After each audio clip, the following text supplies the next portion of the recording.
Okay. Yeah. This one will be a little different because what we've had in the past couple of weeks is tremendous growth of everything. These lilies just blowing up.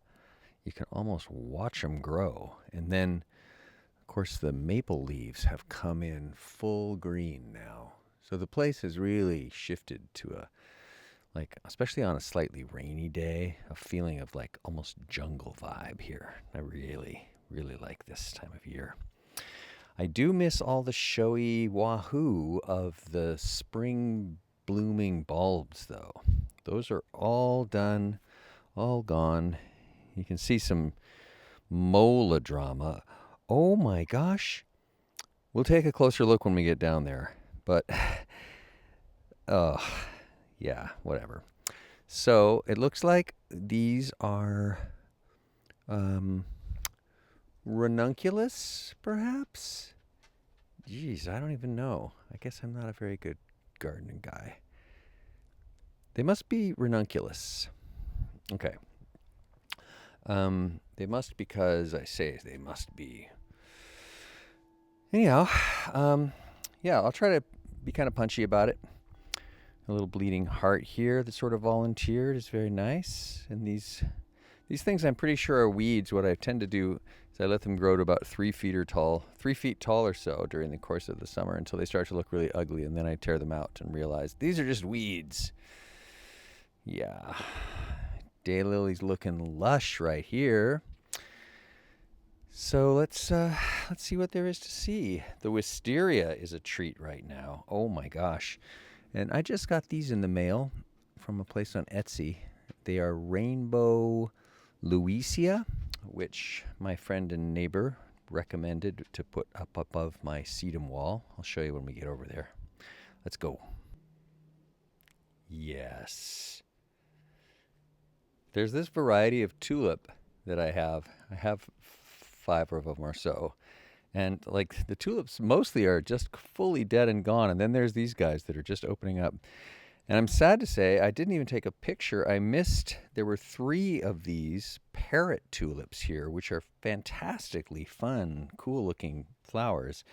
They didn't last long at all though. But yeah, just more of this leaping up with the lilies. It's going to be a fantastic lily year. And the clematis are so thick and full. Look at this over here. I've never had so many flower buds on this one, at least. These guys, I can see right off the bat a dozen or so that are getting fixin' to open. Getting fixin'. What? Nobody says that. All right. Yeah, we got a little cluster of gung-ho lilies coming up in this blueberry plant. Looks like there's like 5 or 6 of them in here. And honeysuckles are looking great. Yeah, I've been making it a point, because I kind of failed to last year, to get out here and appreciate this wisteria at least twice a day, olfactorily speaking. It looks like some anemone giants are down in here amidst this big sort of morass of tulip debris. The battlefield after the war, just a bunch of tulip corpses lying around. And yeah, it's not an exciting time flower-wise, like I was saying before. I'm seeing all these crocosmia, the Lucifer crocosmia, coming in nice and strong. And a lot of these, even though I planted them a couple years ago, have not really started flowering much yet. So maybe this will be the year where we'll see a lot of those flowers. And these babies, oh man, I wish I could switch on smell-o-vision for you guys. I know as wisterias grow, this is still a baby. It's just really a couple years of growth now. And in 10 years or so, when it's covering this whole wall, and there's literally thousands of these blooms, you'll probably smell it down the block. Not that I have blocks here. I just live in the woods at the end of a dirt road. Kiwi vine looking amazing. Oh, here I am. Oh, I just got oh man.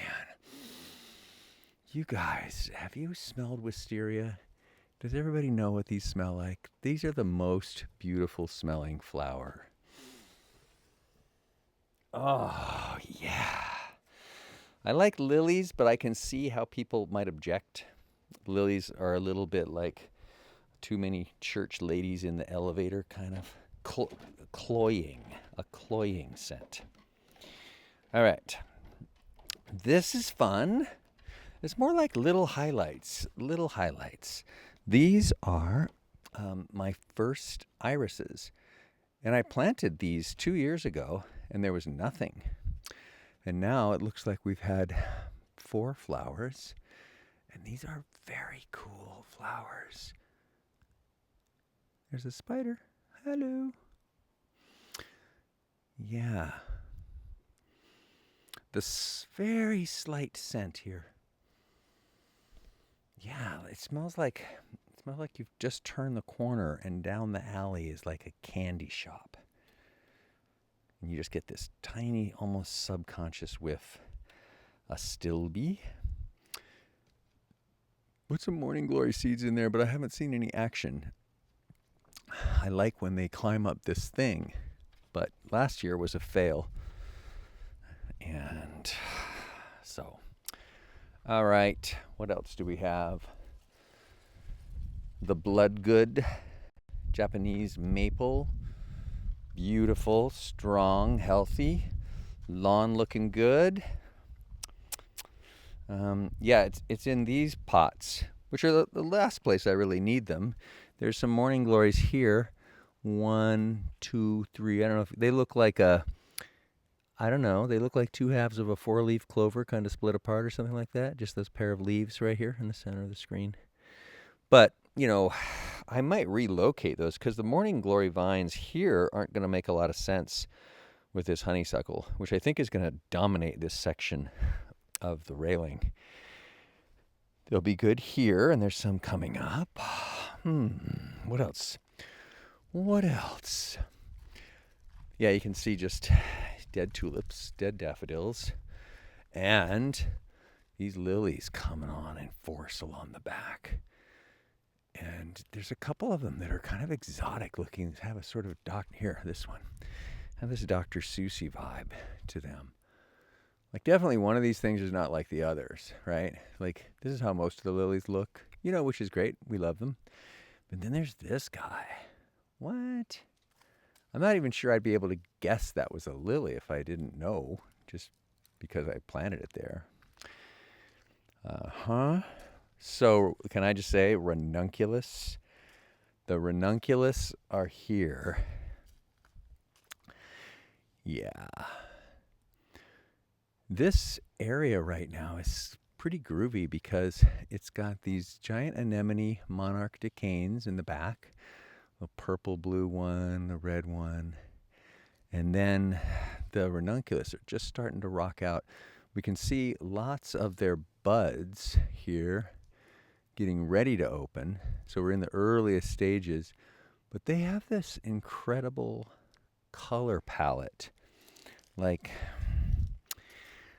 I'm just getting a handle on them. It's gonna take a few years of seeing them and integrating my appreciation and familiarity with their characteristics. And they're all along the front here. They didn't all come up as much as many as were there last year when I first planted them.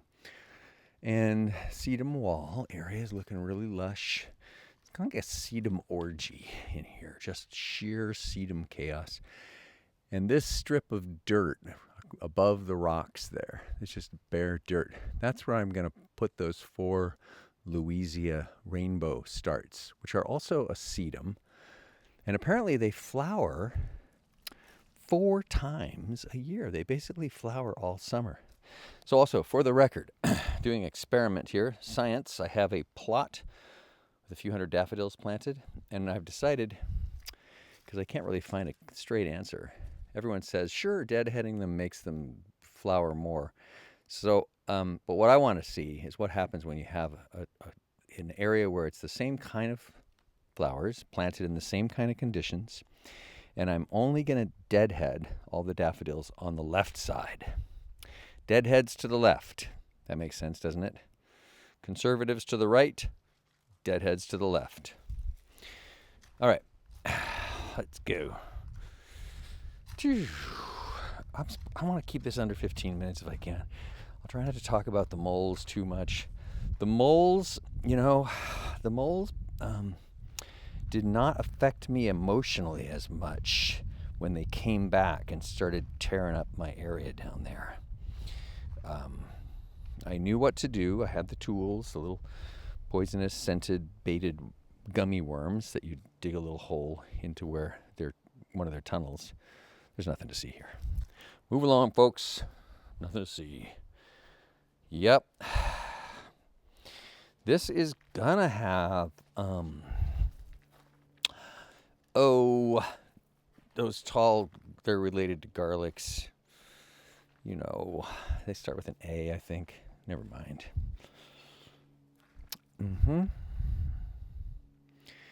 Nice. We're just, look at this. Look at this.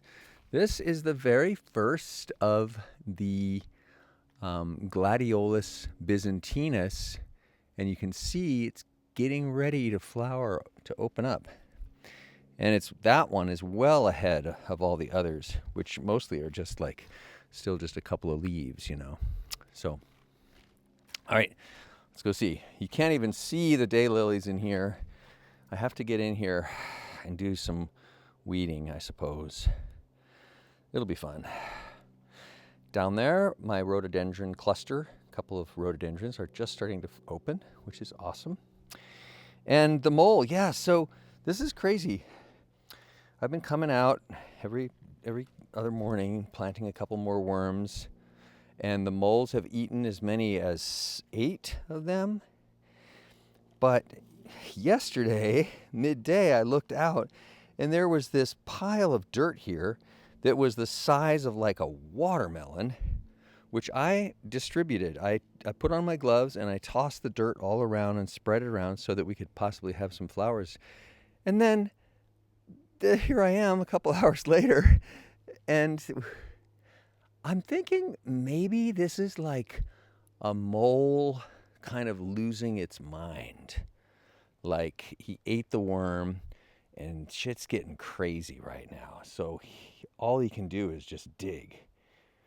But yeah, so there's these stones mark where I put worms. I'll have to come back and deal with that. Let's wrap this up, kids. Not really using the pause button on here, am I? It's a great feature, though. We have some latecomer scillas here. White ones and pink ones. Half dozen or so little sort of smaller lilies in here. And then, there's this row, the big time lily area along here, about 150 of them. And they're just doing great. And I haven't mentioned yet, but this is the wildflower field. And we can see how lush and thick and green all of this, which is almost all wildflower plants. And we should start seeing flowers within a couple of weeks. Very nice. Let's finish with just a nice gaze. Do a little beholding the foxgloves here. God, they're such a great, I don't know, they feel a little bit Dutch or something. Is that a sort of a Dutch color of blue? Is that even a thing? Anyhow, that's it. Look at that. I'm under 14 minutes. I think I can call it. What do you think, Tiny Dancer? Should we call it a wrap? Print? Ready? And cut.